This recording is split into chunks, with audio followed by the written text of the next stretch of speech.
datang kepada Tuhan, kita mau merendahkan diri kita di hadapan Tuhan.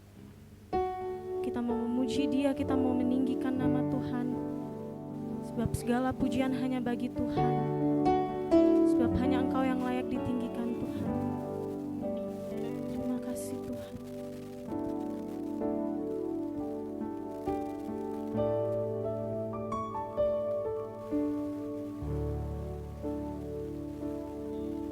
Haleluya Yesus. Pencipta hidupku, pemelihara jiwaku, Kau layak terima segala pujian, ku naikkan syukurku.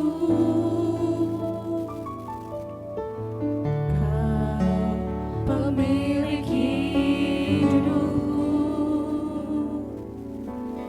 dalam kasih setiamu, Yesusku, Kau layak terima segala pujian, ku naikkan sembahku. Segala pujian dan syukur bagimu, Amin Tuhan. Allah yang mulia, kuduslah namamu. Kaulah yang awal, yang akhir dari segalanya. Yesus, Kaulah pujian bagiku. Mari saya undang kita semua untuk bangkit berdiri. Sama-sama kita katakan, Kau pencipta hidupku, pemelihara jiwaku, Kau layak terima segala pujian, ku naikkan syukurku. Kau pencipta hidupku, dalam kasih setiamu, Yesusku, Kau layak terima segala pujian, ku naikkan sembahmu. segala pujian, Dan syukur bagimu, Allah yang mulia, kuduslah namamu. Kaulah yang awal, yang akhir dari segalanya. Yesus, Kaulah pujian bagimu. Segala pujian dan syukur bagimu, Allah yang mulia, kuduslah namamu. Kaulah yang awal, yang akhir dari segalanya. Yesus, Kaulah pujian bagimu. Segala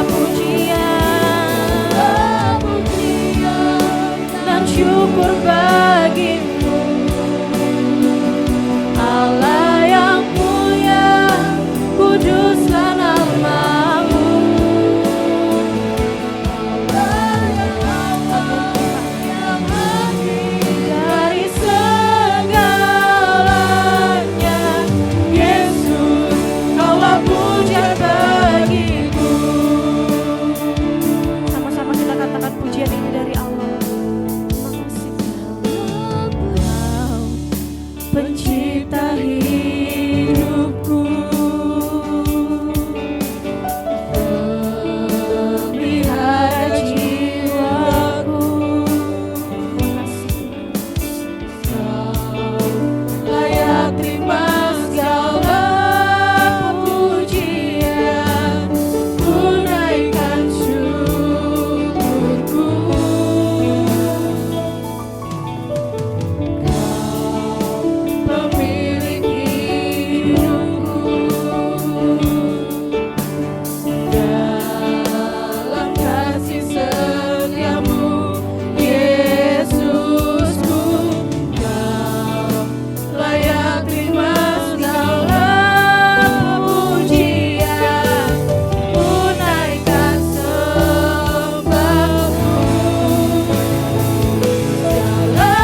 angkat suara kita bagi Tuhan.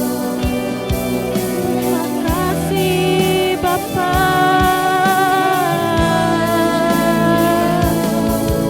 Haleluya Tuhan, kami tinggikan Engkau, Kau yang layak Tuhan. Terima kasih Bapa.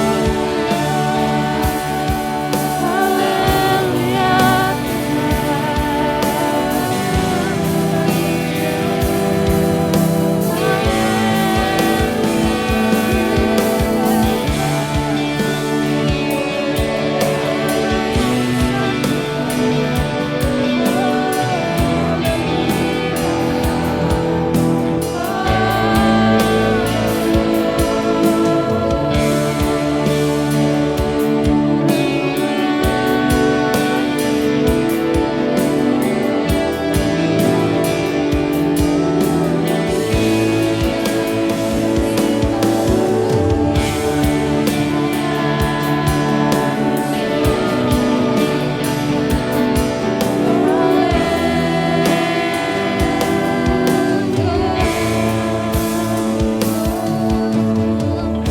sama-sama kita mau katakan, segala pujian hanya bagi-Mu Tuhan. Segala pujian dan syukur bagi-Mu, Allah yang mulia, kuduslah nama-Mu. Kaulah yang awal, yang akhir dari segalanya. Yesus, Kaulah pujian bagiku, segala pujian dan syukur bagimu, Allah yang mulia, kuduslah nama-Mu. Kaulah yang awal, yang akhir dari segalanya. Yesus, Kaulah pujian bagiku. Yesus, Kaulah pujian bagiku. Yesus, Kaulah pujian bagiku. Berikan kemuliaan bagi nama Tuhan. Haleluya Yesus. Terima kasih Tuhan, Kau yang layak terima segala pujian kami Tuhan. Tiba saatnya kami siap untuk lebih dan lebih lagi memuji muliakan nama-Mu. Mari sama-sama yang siap untuk memuji nama Tuhan, sama-sama dengan saya katakan amin. Oke, shalom Bapak Ibu. Sekali lagi shalom. Oke, boleh kasih salam kanan kirinya, katakan Tuhan Yesus baik. Boleh keluar dari bangkunya, salaman di gereja. Boleh katakan Tuhan Yesus baik. Kita percaya bahwa kita adalah umat lebih dari pemenang, amin. Haleluya.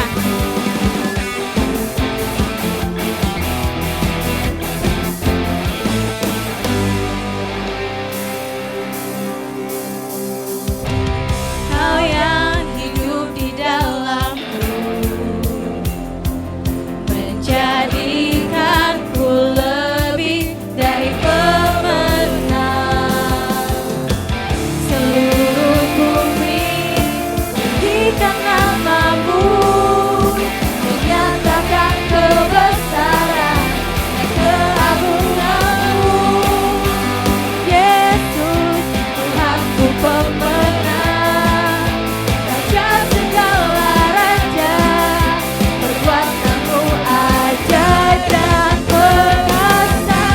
Kaulah Tuhanku yang hebat, kuasa iblis dikalahkan, surga bumi bersorak.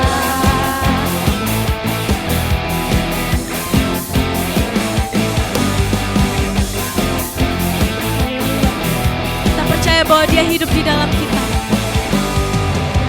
Kau yang hidup di dalamku, menjadikanku lebih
sebab Dia Raja segala raja.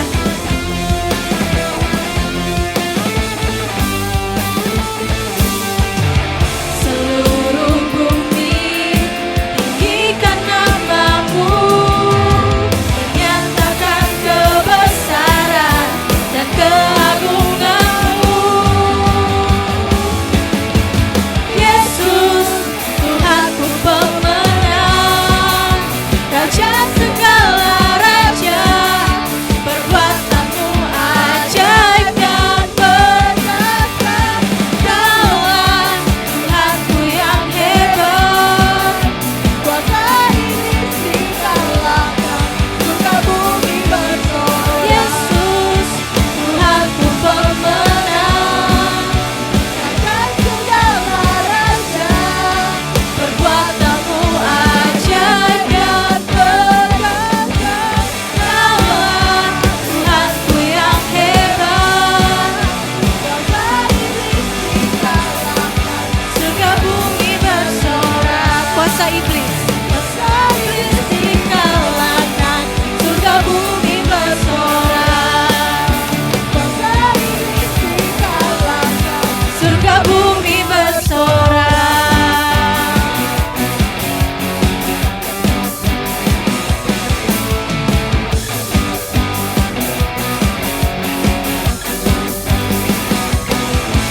Berikan kemuliaan bagi nama Tuhan. Haleluya. Masih semangat Bapak Ibu? Masih semangat? Mari kita mau lebih lagi memuji nama Tuhan.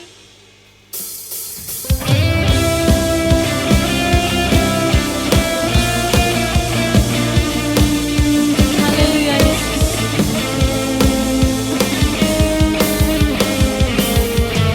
Mari kita semua umat pilihan Allah, dengarlah panggilannya untuk menggenapi firman-Nya. Sekaranglah waktunya untuk berdiri bagi bangsa ini. Mari maju umat pemenang. Sama-sama kita katakan, mari kita semua umat pilihan Allah, dengarlah panggilannya untuk menggenapi firman-Nya. Sekaranglah waktunya untuk berdiri bagi bangsa ini. Mari maju umat pemenang. Bukan bangkit, nyatakan kemuliaan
Saatnya kita akan menyiapkan hati kita untuk ditaburi oleh kebenaran firman Tuhan.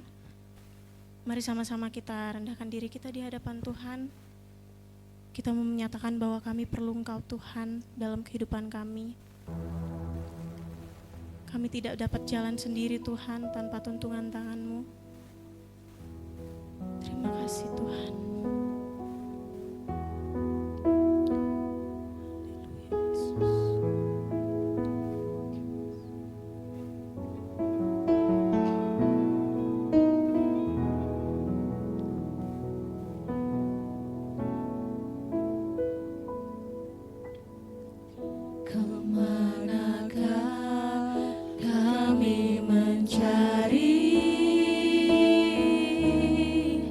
Kasih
pujian yang kami naikkan. Kami perlukan Engkau di dalam kehidupan kami Tuhan. Tanpa Engkau Tuhan kami tidak berarti. Tanpa Engkau kami tidak mampu Tuhan. Tanpa Engkau kami bukan siapa-siapa Tuhan. Oleh karena itu kami butuh jamahan-Mu Tuhan. Kami butuh sentuhan-Mu di dalam kehidupan kami Tuhan. Untuk mengubahkan kehidupan kami. Agar hidup kami boleh berjalan seturut dengan kehendak-Mu ya Bapa. Oleh karena itu Tuhan, inilah kerinduan hati kami. Dengarkanlah setiap jeritan hati kami Tuhan. Setiap kerinduan hati kami yang rindu untuk selalu dijamah oleh Engkau. Oleh karena itu berkatilah kami semua di pagi hari yang datang dengan kerinduan kami. Rindu untuk dilawat, rindu untuk diubahkan oleh kebenaran firman-Mu. Oleh karena itu bersabdalah bagi kami Tuhan. Terangilah hati kami dengan kuasa Roh Kudus-Mu Tuhan. Agar kami sungguh-sungguh dimampukan untuk boleh memahami kehendak-Mu bagi kami. Karena itu kami mau menyerahkan waktu pemberitaan firman Tuhan di pagi hari ini hanya ke dalam tangan kasih-Mu. Di dalam nama Tuhan kami Yesus Kristus, Allah kami yang hidup, kami berdoa dan mengucap syukur. Amin. Shalom. Shalom, selamat pagi Bapak Ibu serta saudara-saudara yang dikasihi oleh Tuhan. Sungguh satu sukacita yang besar bahwa di pagi hari ini saya boleh berdiri di tempat ini. Diberikan kesempatan untuk boleh melayani Bapak Ibu saudara yang dikasihi oleh Tuhan. Baik, sebelum saya membaca bagian firman Tuhan lebih jauh, pepatah mengatakan, betul, karena saya ingin disayang, maka saya mau berkenalan dulu. Ya, perkenalkan, nama saya Elis. Asal saya dari Kupang. Apakah di sini ada yang berasal dari Kupang? Oh, tidak ada. Berarti saya satu-satunya. Ya, saya asal dari Kupang.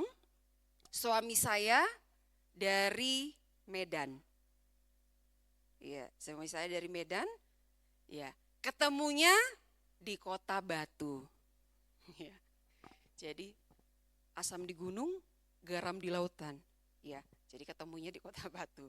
Satu dari Kupang, satu dari Medan, ketemunya di Kota Batu. Ya, saya sudah menikah. Ya, tadi kan sudah saya sebutkan suami saya dari Batak.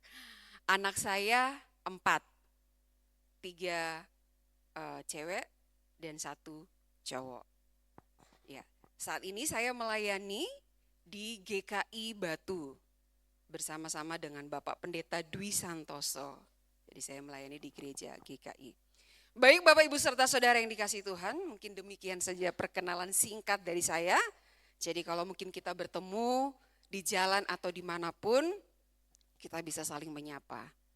Baik, mari kita akan bersama-sama membuka bagian firman Tuhan yang akan menjadi landasan bagi kita di pagi hari ini. Mari kita akan membuka bersama-sama dari kitab Roma. Roma pasal yang ke-12, ayat yang kedua.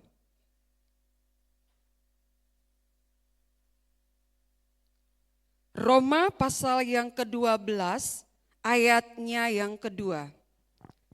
Ya, bila Bapak Ibu sudah mendapatkannya, maka kita akan membacanya secara bersama-sama. Ya, 2, 3. Janganlah kamu menjadi serupa dengan dunia ini, sehingga kamu dapat membedakan manakah kehendak Allah, apa yang baik, yang berkenan kepada Allah, dan yang sempurna. Baik, sekali lagi saya akan membacakannya untuk Bapak Ibu. Janganlah kamu menjadi serupa dengan dunia ini, tetapi berubahlah oleh pembaruan budimu, sehingga kamu dapat membedakan manakah kehendak Allah, apa yang baik, yang berkenan kepada Allah, dan yang sempurna. Baik, demikian jauh pembacaan firman Tuhan. Bapak Ibu serta saudara, ini apa? Ya, betul, air, botol. Di dalamnya berisi air, itu termaksud benda cair. Benda cair kalau kita belajar Bapak Ibu, dia akan mengalami perubahan bentuk. Dia akan mengalami perubahan bentuk. Perubahan bentuknya itu kenapa dia bisa berubah bentuk?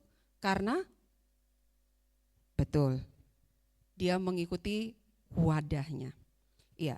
Jadi air kalau ditaruh dalam botol, bentuknya akan seperti botol ini. Oh, kebenaran ada di sini. Kalau dia ditaruh di dalam wadah yang bulat, kecil ini, maka airnya juga akan mengikuti bentuk dari wadah gelas ini. Jadi bulat kecil. Tapi kalau batu Bapak Ibu, misalnya batu kita masukkan ke dalam tempat ini, apakah batu berubah bentuknya? Tidak. Batu akan tetap menjadi batu. Air karena dia benda cair, dia akan berubah bentuk mengikuti wadahnya atau tempatnya di mana dia ditaruh, dia akan mengikuti bentuk daripada wadah tersebut. Bapak Ibu serta saudara yang dikasihi Tuhan, saat ini kita sedang hidup di satu zaman yang penuh dengan tantangan. Satu zaman yang mengalami satu perubahan yang sangat pesat. Secara khusus di dalam bidang teknologi. Kita mengalami perkembangan di dalam dunia digitalisasi yang cukup pesat Bapak Ibu. Ya, kalau dulu kita mau berkomunikasi dengan keluarga kita yang ada di tempat yang jauh, kita akan mengalami kesulitan. Saat ini kita tidak usah mengalami kesulitan. Jangankan dengar suaranya, lihat wajahnya pun bisa kita lihat. Melalui video call kita bisa melihat orang yang ada dari jarak jauh. Kalau dulu kita mau berkabar, mau menanyakan kabar dari keluarga kita membutuhkan waktu yang lama karena kita masih mengandalkan pakai surat menyurat, ngirim lewat pos. Kalau saya masih mengalami hal itu. Jadi dulu ketika saya pacaran, calon suami saya melayaninya di satu daerah yang cukup jauh, namanya di daerah Sambu, daerah Riau, itu di pedalaman. Dan itu kalau dia mau menelpon, itu dia harus menempuh jarak yang cukup jauh. Dia harus berjalan kaki selama 2 jam. Kalau zaman dulu masih ada namanya wartel ya, warung telepon. Kalau sekarang kan sudah canggih, handphone di genggaman kita. Lalu kalau saya mau bersurat itu butuh waktu yang lama untuk surat itu bisa sampai dan kemudian dibalas lagi untuk waktu yang lama. Tapi sekarang Bapak Ibu sudah canggih. Hanya di dalam hitungan detik pesan kita sudah bisa terkirim. Tergantung balasnya itu kapan, itu kan tergantung. Ya kalau orangnya memang senang pasti langsung dijawab. Kalau enggak kan bisa berminggu-minggu, berhari-hari enggak dijawab-jawab ya. Ada yang punya pengalaman begitu? Oh enggak ada, baguslah, berarti temannya baik-baik semua. Iya Bapak Ibu, jadi sudah ada perubahan. Di dalam dunia ini sudah mengalami perubahan yang cukup signifikan, yang cukup pesat perkembangan dunia saat ini. Bukan hanya di dalam hal teknologi Bapak Ibu, tetapi di dalam hal etika dan moral kita mengalami perubahan. Perubahan tidak di dalam arah yang lebih baik, tapi di dalam arah yang negatif. Contoh Bapak Ibu, kalau zaman dulu kita keluar dari rumah, kita berpakaiannya harus yang sopan ya, nggak harus yang ketutup rapi semua. Kalau zaman sekarang, orang keluar dari rumah pakai celana pendek, itu hal yang biasa, itu hal yang lumrah. Kenapa? Orang sana dia juga pakai kok, ya kan nggak apa-apa. Semua orang sudah memakai seperti itu kok, biasa. Jadi sudah menjadi hal yang biasa. Kalau dulu di zaman saya itu hal yang tabu.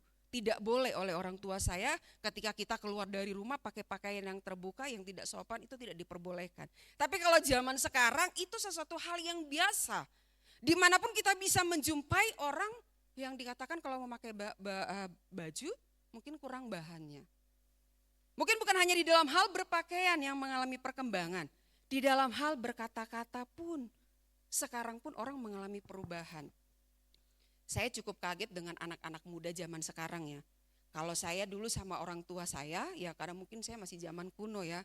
Kalau orang tua pasti manggilnya papa, mama. Ya itu kan sopannya papa, mama, ayah, ibu. Zaman sekarang anak-anak bisa memanggil orang tua dengan sebutan lu, kamu, atau mungkin cuma dipanggil namanya. Kita meniru budaya mana? Kita meniru budaya luar. Kalau di budaya luar kan mereka menyebut orang tua boleh memanggil namanya. Kalau kita di budaya timur kan seharusnya tidak seperti itu. Jadi saya cukup kaget ketika ada seorang pemuda yang ketika dia memanggil orang tuanya, dia sebut dengan kata kamu. Bagi saya itu sesuatu yang kasar. Kalau di dalam bahasa Jawa kan ada itu ya, ada bahasa bahasa kasar, ada kromo inggil. Ya, untuk orang tua kan kita memanggil orang tua dengan bahasa yang berbeda dengan kepada anak yang lebih muda. Nah, jadi sudah mengalami perubahan-perubahan di dalam kehidupan ini. Sama seperti air tadi. Ketika ditaruh di dalam botol, dia akan berubah menjadi botol. Ketika ditaruh dalam gelas, dia akan mengikuti bentuknya. Demikian juga dengan kehidupan manusia saat ini. Mengikuti perubahan zaman yang sudah terjadi. Kita sadar tidak sadar, suka tidak suka, terima tidak terima, kita pun sudah ada di dalamnya. Kita sudah ikut terhanyut di dalamnya.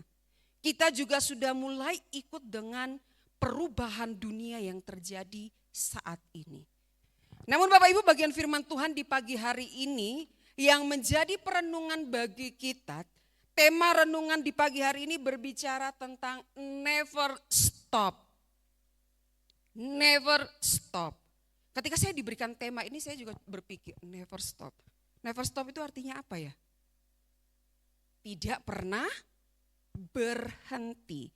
Tidak pernah berhenti. Tidak pernah berhenti di dalam hal apa? Itulah yang akan kita sama-sama renungkan di pagi hari ini.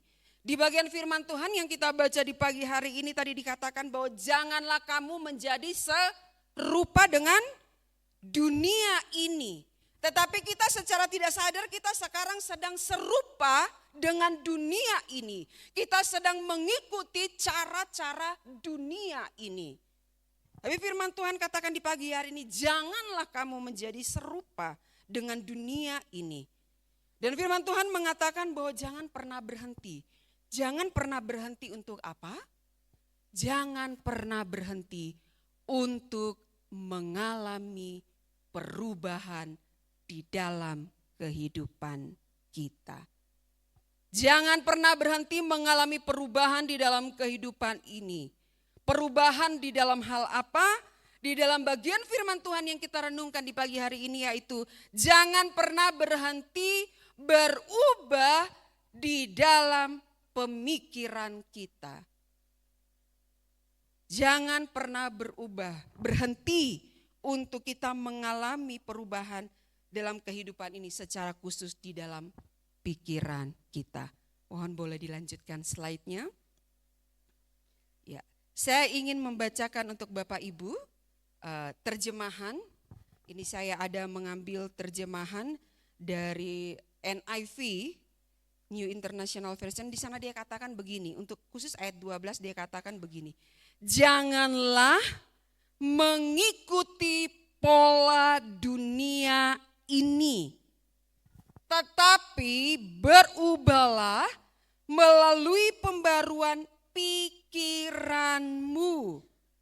maka kamu dapat menguji dan menyetujui apa kehendak Allah, kehendaknya yang baik, yang menyenangkan dan sempurna. Jadi bagian firman Tuhan ini mungkin lebih jelas, dia katakan jangan mengikuti pola dunia ini. Jadi pola dunia ini seperti apa? Jangan kita ikuti, bagian firman Tuhan ini katakan. Tetapi pola siapa yang harus kita ikuti? Tentu pola dari Tuhan Yesus, Tuhan Sang Juru Selamat kita. Satu lagi saya ingin membacakan satu terjemahan lagi dari namanya NLT, New Living Translation. Dia katakan begini, jangan meniru. Jangan meniru perilaku dan kebiasaan dunia ini, tetapi biarkan Tuhan mengubahmu. Jadi dikatakan jangan kamu tiru perilaku, jangan kamu tiru kebiasaan dunia ini, tapi biarkanlah Tuhan mengubah hidupmu menjadi baru. Mengubah cara berpikirmu supaya kita bisa belajar mengetahui apa itu kehendak Allah yang baik dan menyenangkan dan yang sempurna. Jadi kita tidak pernah berhenti untuk mengalami perubahan di dalam kehidupan kita, Bapak Ibu. Kalau tidak pernah berhenti untuk mengalami perubahan di dalam kehidupan kita, maka siapakah yang mampu atau yang bisa melakukan perubahan itu di dalam kehidupan kita? Boleh slide berikutnya. Karena perubahan itu dikatakan bahwa kita jangan pernah berhenti, maka siapa yang sanggup untuk melakukan perubahan itu terus-menerus dalam kehidupan kita? Sudah pasti jawabannya adalah Tuhan. Hanya Tuhan yang sanggup untuk melakukan perubahan di dalam kehidupan kita. Bapak Ibu, beberapa waktu yang lalu, kalau Bapak Ibu terutama yang muda-muda mungkin kalau senang lihat TikTok, kan di TikTok itu ada satu waktu itu sempat ramai tentang ini realita tentang kenyataan sama yang bukan kenyataan. Maksudnya gini, kan pernah ada tuh misalnya kalau dia ibu rumah tangga atau mungkin dia cuma seorang penjual sayur di pasar, tapi begitu dia berdandan pakai pakaian yang bagus, dia pergi ke hotel dengan gaya yang bagus, orang nggak tahu kalau dia itu adalah seorang penjual sayur. Atau orang gak akan tahu kalau dia itu ibu rumah tangga. Benar gak Bapak Ibu? Kalau yang punya suami atau Bapak Ibu-ibu di sini. Kalau di rumah tangga kita boleh pakai daster ya. Mungkin kita kucel karena banyak kerja. Tapi kalau kita di luar, kalau kita udah dandan, jangan salah, artis pun kalah sama kita. Ya enggak? Jangan salah, kita juga bisa cantik loh kalau kita keluar. Lah saya loh kalau kayak gini, walau tampil di sini gini, tapi kalau pulang kan tetap jadi ibu rumah tangga, nggak ada dandanya pakai daster kan. Nah itu perubahan secara fisik. Atau Bapak Ibu mungkin bisa melihat juga kalau di media-media sosial itu ada orang bisa bikin transformasi dari laki-laki jadi perempuan. Ketika dia didandan, yang laki-laki itu kita nggak bisa bedain ini laki atau perempuan. Malah kadang lebih cantik laki itu daripada kita. Kadang kalau saya lihat saya minder loh. Saya minder, loh kok lebih cantik dia? Loh kok saya kalau dandan gak secantik-cantik amat sama dia ya? Dia kok lebih cantik? Saya minder, lebih cantik. Tapi begitu dihapus make upnya ya balik, ya dia laki-laki. Nah itu perubahan secara fisik Bapak Ibu. Secara fisik mungkin kita bisa merubah dengan menutupi kekurangan wajah kita dengan make up. Atau menutupi dengan memakai pakaian yang bagus. Tetapi bagian firman Tuhan di pagi hari ini dikatakan bahwa hanya Tuhan yang mampu untuk melakukan perubahan di dalam kehidupan kita. Kalau secara fisik kita bisa melakukan perubahan. Tetapi kalau perubahan di dalam kehidupan kita, hati kita, batin kita, rohani kita, yang sanggup untuk melakukan perubahan itu hanya Tuhan. Bapak Ibu saya punya kesaksian, mohon maaf saya ingin bersaksi. Ini sebenarnya kesaksian suami saya karena pagi ini tidak bisa hadir. Dia juga melayani di GKI. Saya ingin bersaksi tentang kehidupan suami saya. Suami saya sebelum saya bertemu dengan suami saya, dia adalah seorang polisi. Dia sudah bekerja, dia sudah berdinas selama 10 tahun di Jakarta. Dan dia sudah pangkatnya itu sudah sersan 2. Dan Bapak Ibu tahu kalau namanya polisi, hidup tidak dekat dengan Tuhan, bagaimana? Bapak Ibu bisa tahu lah. Jadi dia polisi tapi dia juga dari keluarga Kristen. Sayangnya keluarga Kristen itu hanya ada tertera di atas KTP saja. Namanya Kristen. Tapi kehidupannya tidak mencerminkan Kristen. Karena dia gak pernah berdoa, gak pernah gereja. Pokoknya suami saya itu Bapak Ibu, kalau ibaratnya dulu saya bilang kalau orang yang paling jahat dia paling jahat deh. Orang yang paling buruk hidupnya mungkin dia adalah orang yang paling buruk hidupnya. Ketika dia menjadi seorang polisi dia sangat-sangat jahat. Bapak Ibu kalau dia jalan dulu waktu saya diceritakan oleh mertua saya. Mereka tinggal di kompleks polisi. Jadi kalau setiap ada anak-anak yang lewat depan rumahnya itu, pasti anak-anak itu akan terdengar nangisnya. Kalau anak-anak itu sudah nangis, mamanya tuh dari kamar udah tahu. Oh itu pasti Alex, nama suami saya Alex. Oh itu pasti gara-gara Alex itu. Jadi anak-anak yang lewat depan rumahnya itu dipukulin sama dia. Atau kalau enggak suami saya itu kalau jalan kemana-mana, itu dia kan punya pistol, kalau polisi ada pistolnya. Bukan cuma pistol yang dia bawa, parang dia bawa kemana-mana. Jadi kalau siapapun dia lawan dia gak pernah takut. Bahkan dia pernah masuk sendiri, dia polisi, dia pernah masuk sendiri ke asrama TNI kalau saya gak salah. Hanya demi mengajar ada orang yang bersalah, dia bisa masuk ke sarang itu dan dia dipukuli sampai habis-habisan tapi dia gak takut. Jadi dia sebelum kenal Tuhan hidupnya betul-betul hancur-hancuran. Dia gak pernah takut sama siapapun. Malah orang yang takut sama dia. Dan namun yang luar biasanya Bapak Ibu, orang yang sebegitu buruknya, orang yang sebegitu jahatnya, sanggup Tuhan ubahkan. Kalau bukan karena Tuhan yang mengubah, hal itu tidak akan mungkin terjadi. Lalu sampailah pada satu titik, Tuhan mengizinkan dia mengalami perubahan. Perubahan itu cuma simpel Bapak Ibu, sederhana. Kalau orang lain mungkin bertobat karena mendengarkan khotbah. Kalau suami saya enggak. Dia karena saking nakalnya, lalu papanya cuma berkata satu kata. Cuma satu kalimat dia katakan begini, ya sudahlah kalau begitu saya sudah kehilangan satu anak. Bagi saya sudah tidak ada lagi, anak saya sudah berkurang satu. Hanya dengan kalimat itu Bapak Ibu, Tuhan sanggup untuk mengubahkan. Tuhan sanggup menjamah kehidupannya dan dia mengalami perubahan. Dia mulai datang ke gereja, dia kebetulan punya paman yang seorang pendeta, dia datang ke gereja, dia mulai belajar tentang Tuhan, mulai belajar mengenal, dia mulai rajin gereja dan kemudian dibaptis. Setelah dibaptis di dalam proses waktunya kemudian dia meninggalkan tugasnya sebagai seorang polisi dan dia memberikan diri menjadi seorang pendeta, melayani Tuhan. Ya. Ketika saya melayani di Pekanbaru, ada seorang pendeta katakan, wah kalau kamu ketemu saya terlebih dahulu, pasti saya jangan suruh kamu berhenti jadi polisi. Lebih baik kamu tetap jadi polisi sekaligus jadi pendeta. Saya bilang tidak, itulah cara Tuhan mengubah kehidupan kita. Dia sudah memilih dan memutuskan, dia tahu bahwa kehidupan dia sebagai polisi itu tidak baik. Dan dia memutuskan untuk menjadi seorang pelayan Tuhan. Dia memberikan diri. Sehingga ketika dia masuk ke sekolah teologi, dia sampai di Batu, dia bertemu dengan saya. Lalu mamanya tidak menyangka bahwa dia akan menemukan seorang teman hidup.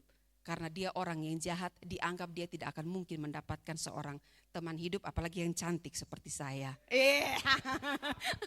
Gak apa-apa, sekali-sekali muji diri sendiri, kan gak ada yang muji.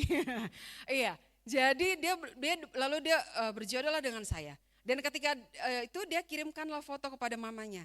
Karena saking tidak percaya mamanya bahwa anaknya bisa menemukan jodoh, ada yang mau dengan anaknya.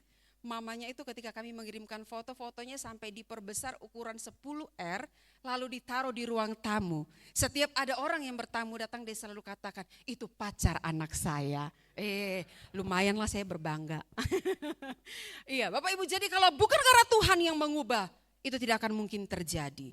Hanya Tuhan yang sanggup untuk melakukan perubahan di dalam kehidupan kita. Di dalam kehidupan saya dan juga Bapak Ibu serta saudara. Jadi hanya Tuhan yang satu-satunya yang sanggup untuk melakukan perubahan dalam kehidupan kita. Oleh karena itu mari saya ingin mengajak kita, jangan pernah kita mau mengeraskan hati kita. Ketika Tuhan mau mengubah kehidupan kita, maka izinkanlah Tuhan bekerja di dalam hati dan kehidupan kita untuk mengubahkan kita menjadi pribadi-pribadi yang lebih baik dan berkenan di hadapan Tuhan. Itu hal yang pertama Bapak Ibu. Saya berharap masih ada waktu Pak Pendeta. Masih panjang ya. Saya berharap Bapak Ibu masih bisa duduk dengan tenang mendengarkan. Itu hal yang pertama. Hal yang kedua, tadi siapa yang bisa mengubah kehidupan kita? Tuhan. Lalu yang kedua kita akan belajar bagaimana caranya supaya kita bisa mengalami perubahan di dalam kehidupan kita. Itu caranya bagaimana Bapak Ibu? Mari kita akan bersama-sama belajar di pagi hari ini bagaimana supaya kita bisa mengalami perubahan dalam kehidupan kita? Maka jawabannya adalah melalui proses. Kita bisa mengalami perubahan melalui proses hari lepas hari. Kata pembaruan di dalam bagian firman Tuhan yang kita renungkan di pagi hari ini itu berasal dari bahasa Yunani. Ya, mohon maaf ini bukan sok-sokan, tapi maksud saya supaya kita bisa lebih memahami artinya. Di dalam bahasa Yunani dipakai kata anakainosis. Itu artinya bahwa anakainosis itu artinya bahwa membuat sesuatu yang baru kembali. Jadi membuat sesuatu yang baru kembali. Atau mengembalikan kesegaran dari yang tadinya sesuatu yang sudah tua atau basi, itu diberikan kembali kesegaran. Jadi anakainosis atau perubahan ini terjadi di dalam diri kita ketika kita menerima dan percaya kepada Tuhan, maka kita mengalami pembaruan di dalam kehidupan kita. Kapan kita mengalami pembaruan? Ketika kita menerima Tuhan sebagai Tuhan dan Juru Selamat di dalam kehidupan kita, di saat itulah kita mengalami pembaruan. Pembaruan dari yang tadinya hidup kita ada di dalam kehidupan yang lama, kebiasaan yang lama, kemudian kita dibaharui oleh Tuhan.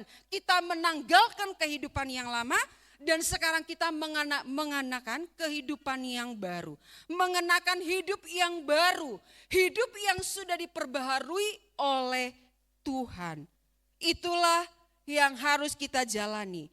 Dan ketika Tuhan menyelamatkan dia, itu memang menyelamatkan saya serta Bapak Ibu Saudara, itu memang terjadi satu kali. Tuhan mati di atas kayu salib menebus kita itu sekali. Tetapi proses untuk mengalami keserupaan dengan Kristus, proses supaya kita menjadi serupa dengan Kristus itu tidak satu kali terjadi, tetapi itu berkelanjutan, terus menerus terjadi di dalam kehidupan kita. Tuhan memproses kita. Seperti tadi kesaksian suami saya, itu tidak terjadi sekali. Tuhan terus memproses dia untuk mengalami perubahan. Bapak Ibu, suami saya itu kalau dia itu perokok berat sebelum dia bertobat. Bahkan bau keringatnya itu dikatakan sudah bau rokok, saking dia perokok berat. Tapi yang luar biasanya Bapak Ibu, Tuhan bisa mengubahkan dia dari seorang perokok berat menjadi orang yang sungguh-sungguh berhenti. Bahkan ketika dia dekat dengan orang yang isap rokok, dia akan berasa mual, mau muntah dan dia tidak tahan. Jadi saudara bisa membayangkan. Dan itu kan prosesnya tidak langsung begitu hari itu langsung terjadi, itu kan panjang. Sehingga dia bisa terlepas dari yang namanya kecanduan akan narkotika. Kecanduan akan kandungan narkotika yang ada di dalam rokok itu kan tidak mudah. Itu kan butuh proses yang panjang. Diproses sedemikian oleh Tuhan sehingga akhirnya dia bisa benar-benar berhenti ketika dia memutuskan untuk masuk ke sekolah teologi dan dibentuk menjadi seorang hamba Tuhan. Nah demikian juga di dalam kehidupan kita Bapak Ibu. Untuk mengalami perubahan itu tidak sekali tapi butuh proses. Bahkan sampai hari ini saya yakin bahwa saya dan Bapak Ibu juga terus diproses oleh Tuhan untuk mengalami perubahan di dalam kehidupan kita. Kita terus diproses di dalam berbagai hal di dalam kehidupan kita.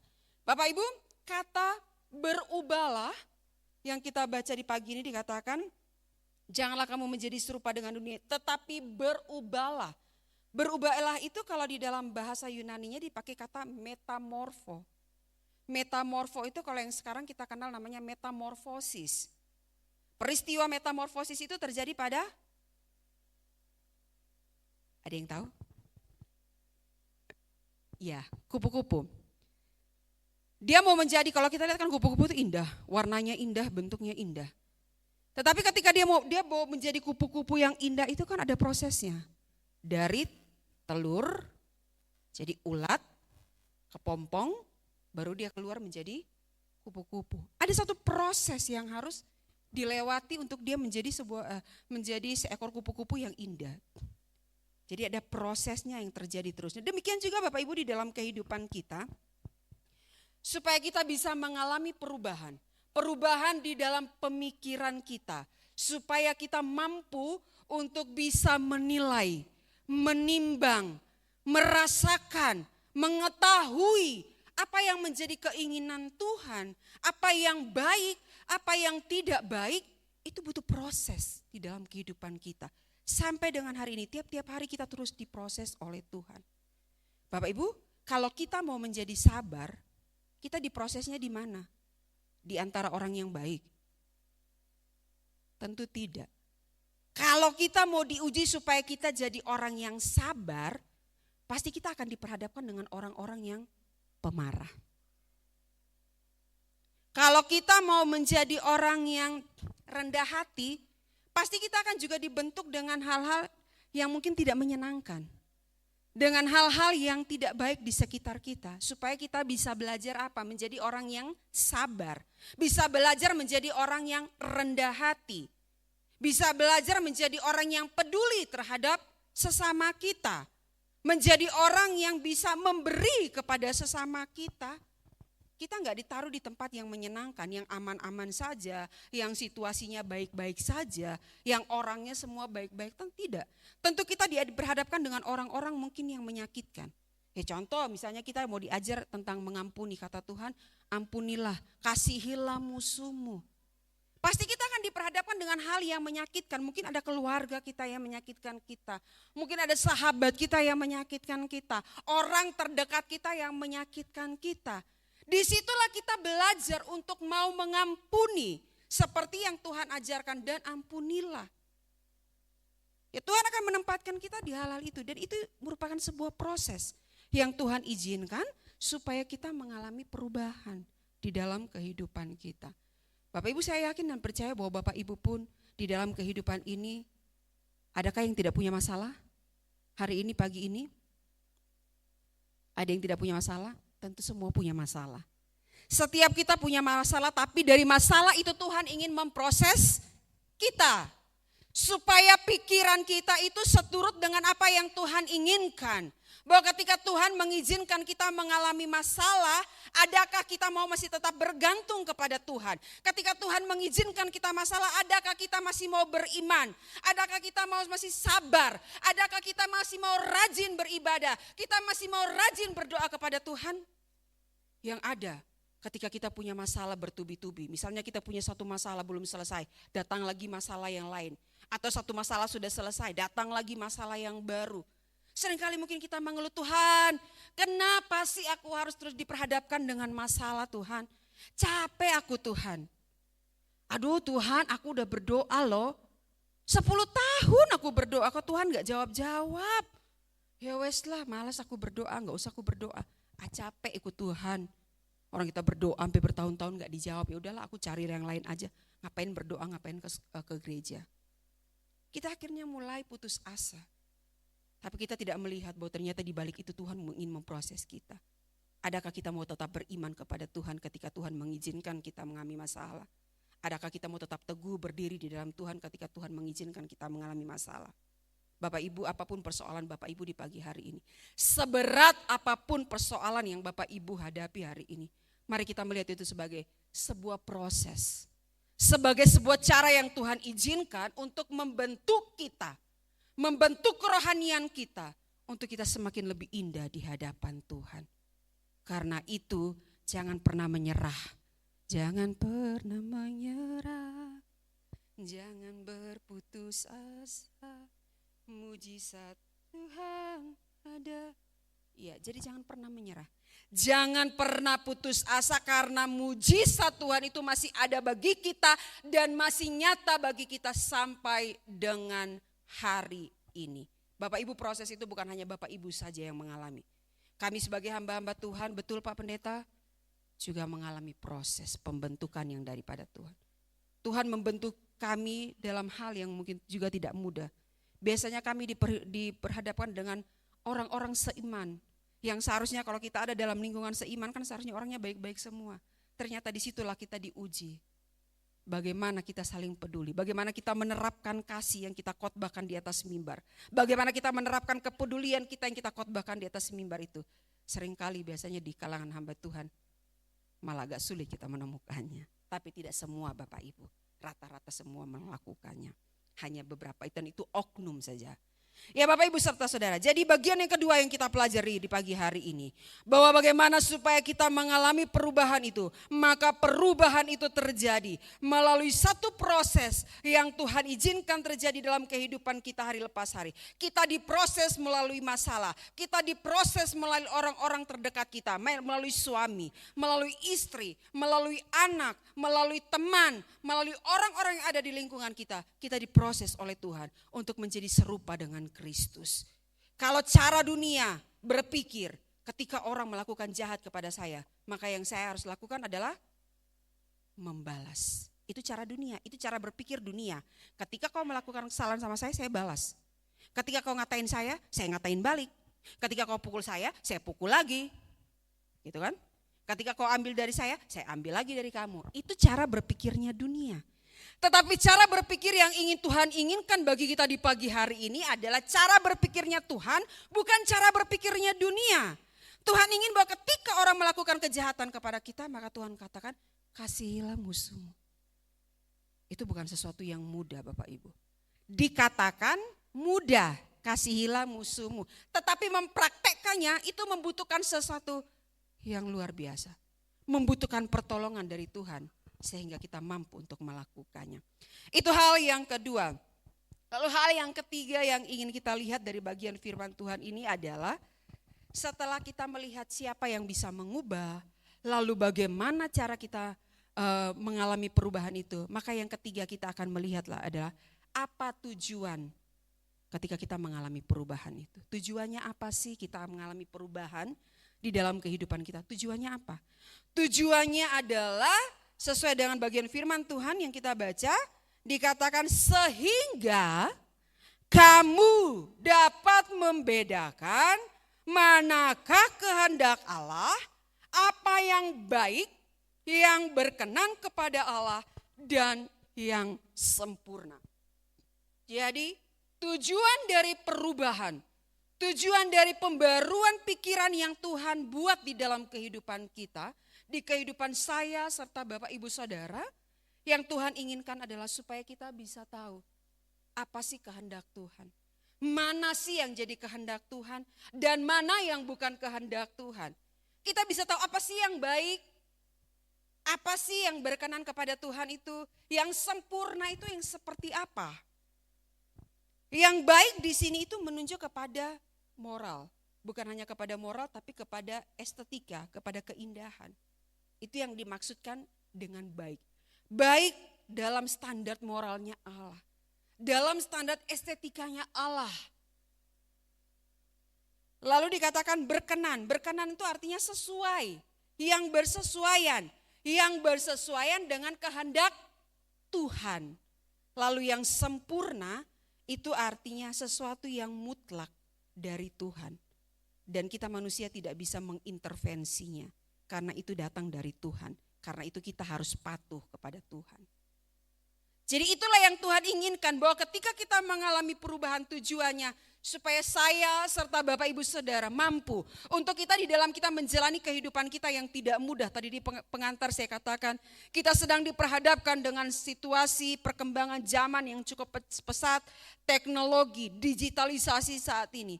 Nah bagaimana kita sebagai orang percaya. Sebagai orang-orang yang sudah dibaharui oleh Tuhan. Bagaimana kita bisa memandang, bagaimana kita bisa melihat situasi dunia ini. Kita bisa menyikapi, kita bisa berada di tengah-tengah dunia yang tidak mudah, yang penuh dengan kejahatan ini. Bagaimana kita? Maka Tuhan ingin katakan, kita harus bisa melakukan yang baik.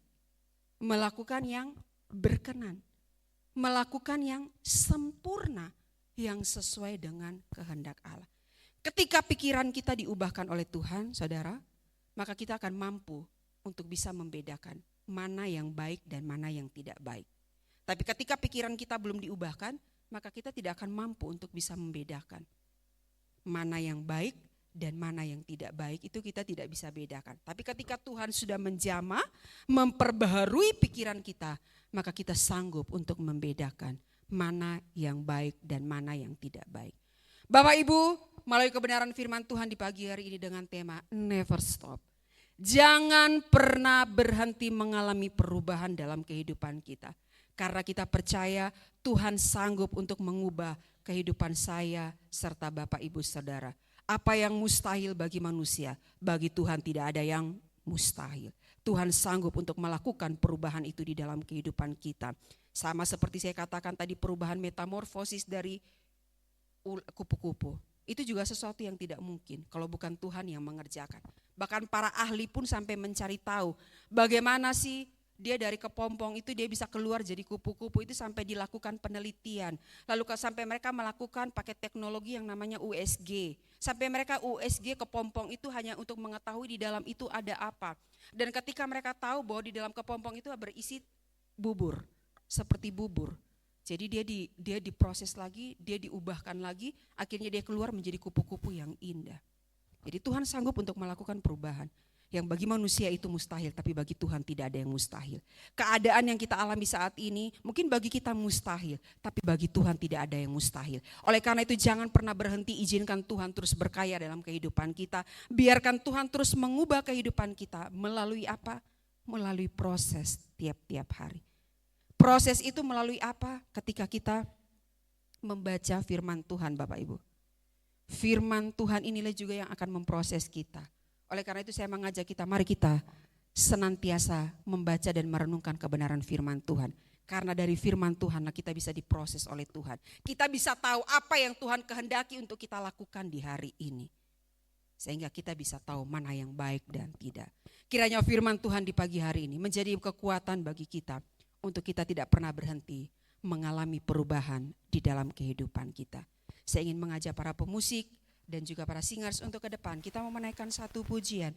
Kita mau katakan, selidiki aku Tuhan, lihat hatiku, apakah ku sungguh mengasihimu. Kita mau katakan, Tuhan selidikilah hati kami Tuhan. Lihatlah kami, apakah hidup kami ini benar-benar sudah berkenan oleh Tuhan. Apakah hidup kami ini sudah ketika diproses oleh Tuhan. Kita sungguh-sungguh mau diproses oleh Tuhan. Kalau ketika Tuhan memproses kita lalu kita masih marah, kita masih protes, kita masih mengeluh, bahkan kita ada punya keinginan untuk jauh daripada Tuhan. Mari kita mohon Tuhan selidiki hati kita. Kita memohon pengampunan yang daripada Tuhan. Kita mohon supaya Tuhan mengubahkan hati dan kehidupan kita di hari ini. Sehingga bila kita keluar dari tempat ini, kita boleh pulang menjadi manusia-manusia baru yang telah diubahkan oleh Tuhan.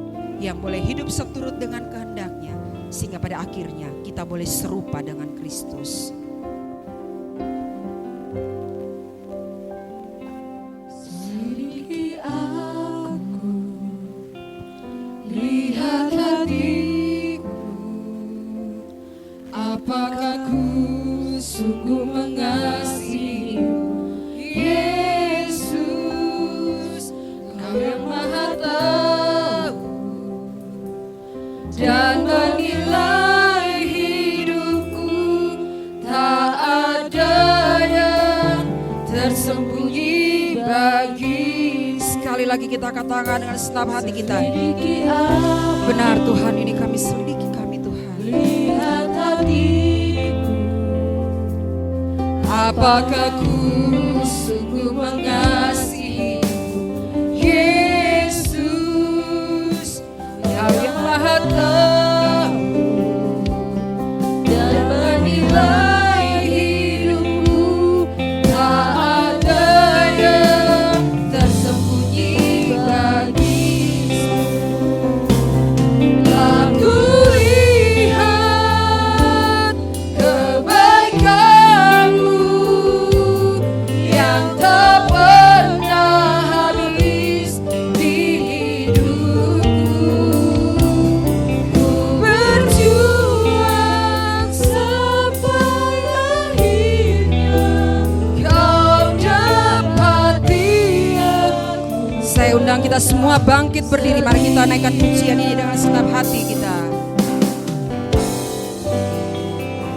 Selidiki aku, lihat hatiku, apakah ku sungguh mengasihimu, Yesus, Kau yang Maha Tahu dan menilai hidupku, tak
Benar Tuhan, inilah kerinduan hati kami Tuhan.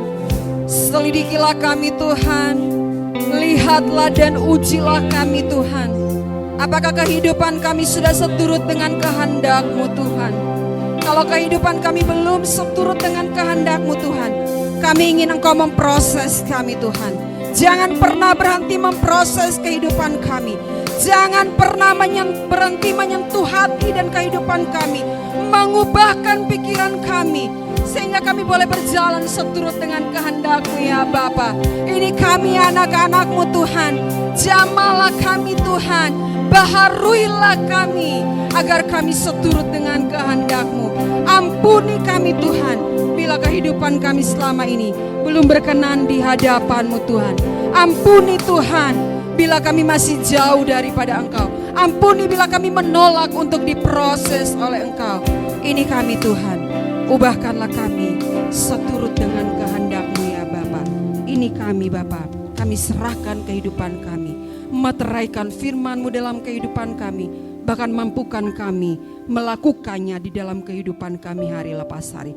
Demi Kristus Yesus kami berdoa dan bersyukur. Amin. Silakan duduk Bapak Ibu.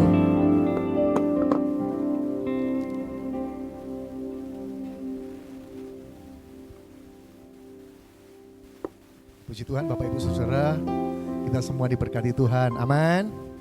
Dan kita akan menjadi orang-orang yang tidak akan pernah berhenti berubah sampai keserupaan Kristus ada di dalam diri kita.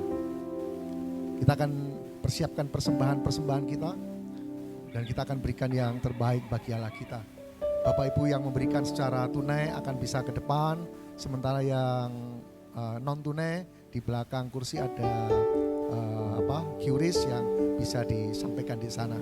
Tuhan memberkati dan menolong kita bisa memberikan yang terbaik bagi Allah kita. Ku bawa korban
sebab Tuhan baik.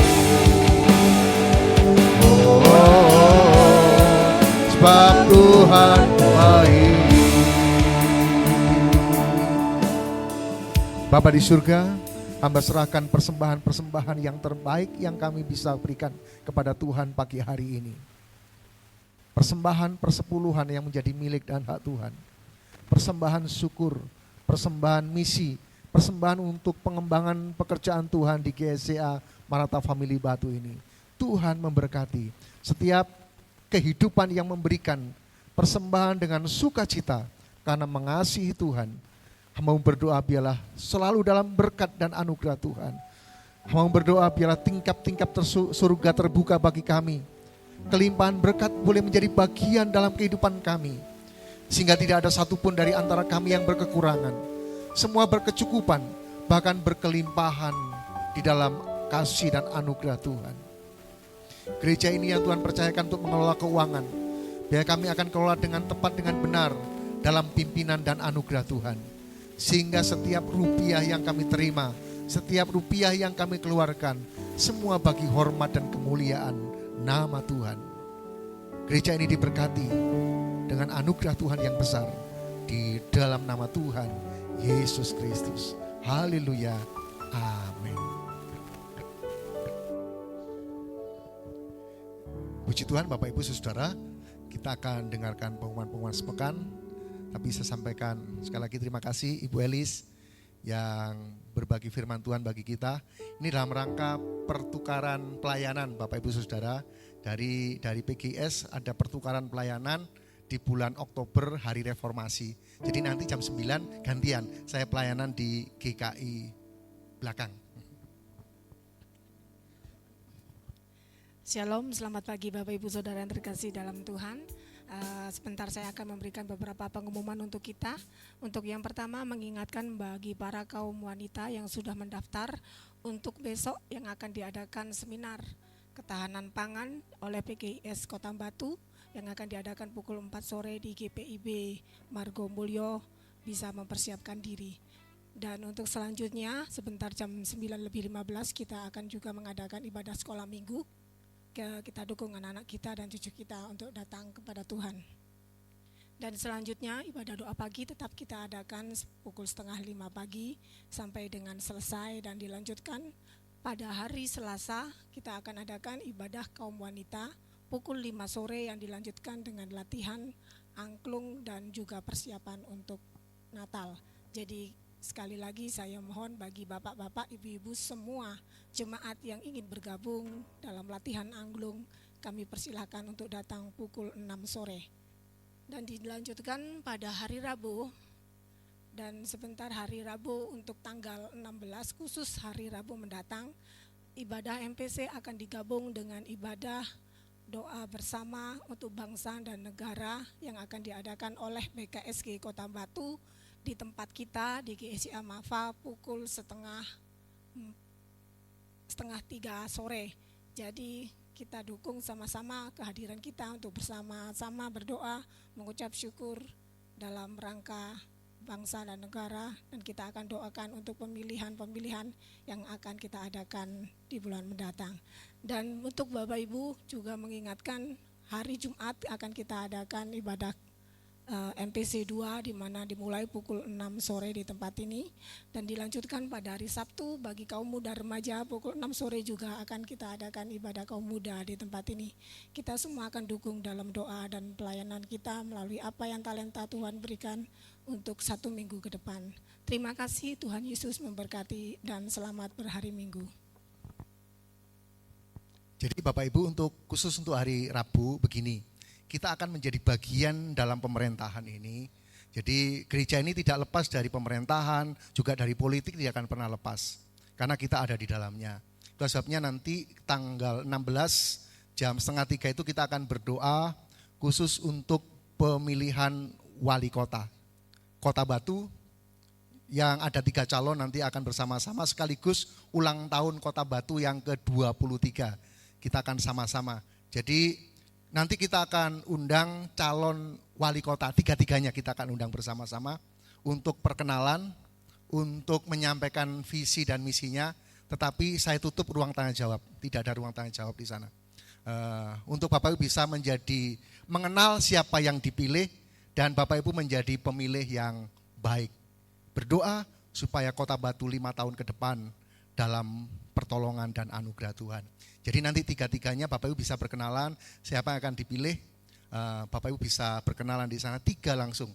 Karena beberapa minta satu-satu, tidak bisa kalau satu-satu.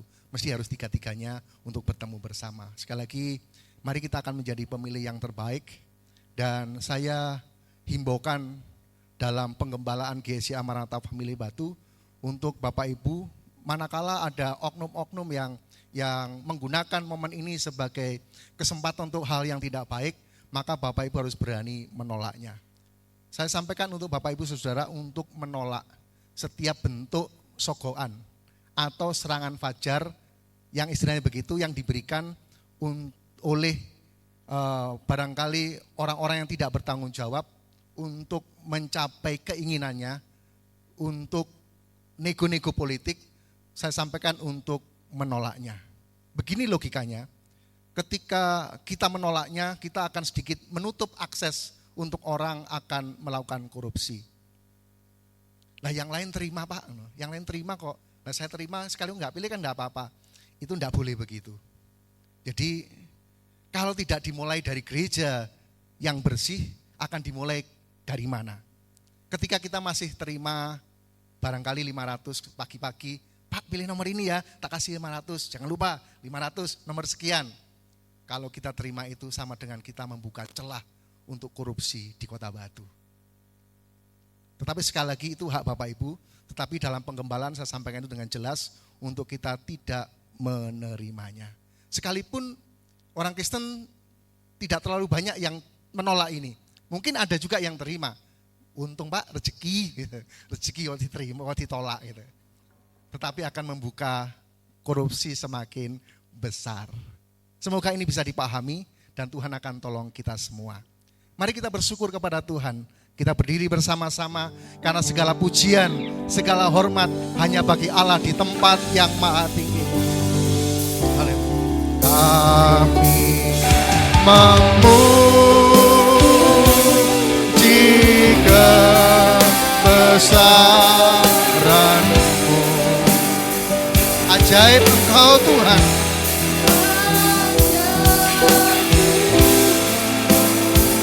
Ajaib Tuhan. Kami memuji kebesaran-Mu ya Allahku. Kami memuji kebesaran-Mu.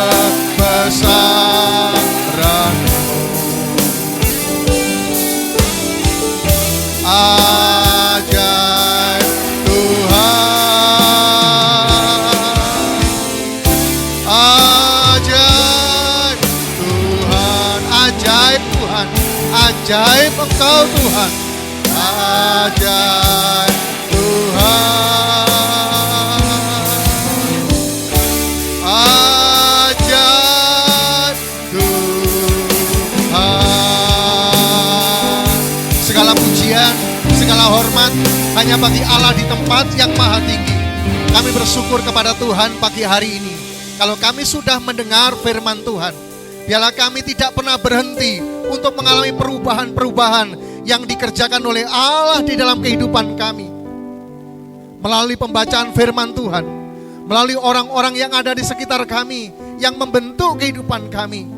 Biarlah kami tetap berproses, kami tetap mengalami perubahan demi perubahan, sampai kesempurnaan itu ada di dalam kehidupan kami. Hamba-Mu yang sudah menyampaikan kebenaran firman-Mu, biar Tuhan memberkati dalam keluarganya, dalam pelayanannya, dalam karirnya Tuhan memberkati. Kami semua sudah mendengar firman-Mu, ada kekuatan baru yang dari Allah untuk kami boleh menjadi pelaku-pelaku firman Tuhan. Sehingga kami menjadi orang-orang yang bisa menentukan manakah kehendak Allah, apa yang baik, yang berkenan kepada Allah, dan yang sempurna di dalam kehidupan kami sehari-hari. Hamba berdoa untuk setiap kami yang datang saat pagi hari ini. Tuhan memberkati setiap nikah rumah tangga kami masing-masing. Hubungan suami dengan istri, orang tua dengan anak, mertua dengan menantu, antar saudara. Biarlah keluarga kami adalah keluarga yang bahagia. Ketika ada persoalan-persoalan dalam keluarga kami, biarlah Tuhan hadir untuk membawa perubahan, membawa kebahagiaan dan damai sejahtera. Biarlah sukacita surga tidak hilang dari keluarga kami, tapi keluarga kami memancarkan kemuliaan Tuhan. Apa yang dijumpai oleh tangan kami, biar Tuhan memberkatinya. Pekerjaan-pekerjaan yang kami kerjakan, Tuhan memberkatinya. Sehingga sekali lagi, di antara kami tidak ada yang berkekurangan. Tetapi sebagaimana janji Tuhan, kehidupan kami akan berkecukupan. Bahkan jika Tuhan izinkan berkelimpahan di dalam berkat-berkat Allah, untuk kami juga kami bisa menjadi berkat bagi orang lain. Hamba berdoa untuk hubungan kami dengan Tuhan. Ketika kami berdoa sendiri, bergumul kepada Tuhan. Ketika kami membangun mesbah keluarga kami. Ketika kami melakukan kebaktian raya. Kebaktian-kebaktian di mana kami bersekutu dengan yang lain, Tuhan memberkatinya. Hamba-Mu juga berdoa anak-anak-Mu yang tidak bisa datang hari ini. Jika ada di antara mereka yang lemah tubuh karena sakit, Biarlah kuasa Tuhan akan menyembuhkan mereka dimanapun mereka berada. Oleh bilur-bilur Yesus, yang sakit disembuhkan oleh Tuhan. Yang lemah dikuatkan, yang susah dihiburkan. Yang bepergian keluar kota, keluar pulau, biarlah penyertaan Tuhan boleh menyertai mereka semua, sehingga mereka pergi dan pulang dalam sukacita dan damai yang dari Allah. Kami serahkan kegiatan-kegiatan kami sepekan, biar Tuhan akan memberkati kami. Tuhan akan menolong kota kami. Tuhan akan menolong gereja-gereja di Kota Batu, sehingga gereja di Kota Batu memancarkan terang, kemuliaan, dan kebenaran boleh mewarnai setiap gerejamu. Terima kasih Bapa, terima kasih. Kami juga berdoa untuk rencana doa bersama tanggal 16 Oktober mendatang dalam rangka ulang tahun Kota Batu. Tuhan akan memberkatinya, memberkati Kota Batu. Dan tanggal 27 November nanti ketika akan memilih pemimpin, bila kami akan memilih pemimpin yang takut akan Tuhan, pemimpin yang hidupnya mendedikasikan untuk kemajuan dan kesejahteraan Kota Batu. Tuhan memberkati kami. Terima kasih Bapak, terima kasih. Dan hari ini ketika kami akan berpisah, kami akan pulang ke rumah kami masing-masing, pemberian dan anugerah Tuhan. Biarlah berkat Tuhan turun atas kami. Bapak, Ibu, dan saudara-saudaraku sekalian yang dikasihi oleh Tuhan. Tuhan memberkati engkau. Tuhan melindungi engkau. Tuhan menyinari engkau dengan wajahnya dan memberi engkau kasih karunia. Dan Tuhan menghadapkan wajahnya kepadamu dan memberikan kepadamu damai sejahtera. Pagi hari ini sampai Maranatha, Tuhan Yesus datang kembali yang kedua untuk menjemput kita semuanya, para saleh-salehnya. Mari sama-sama yang percaya dan diberkati Tuhan berkata, amin.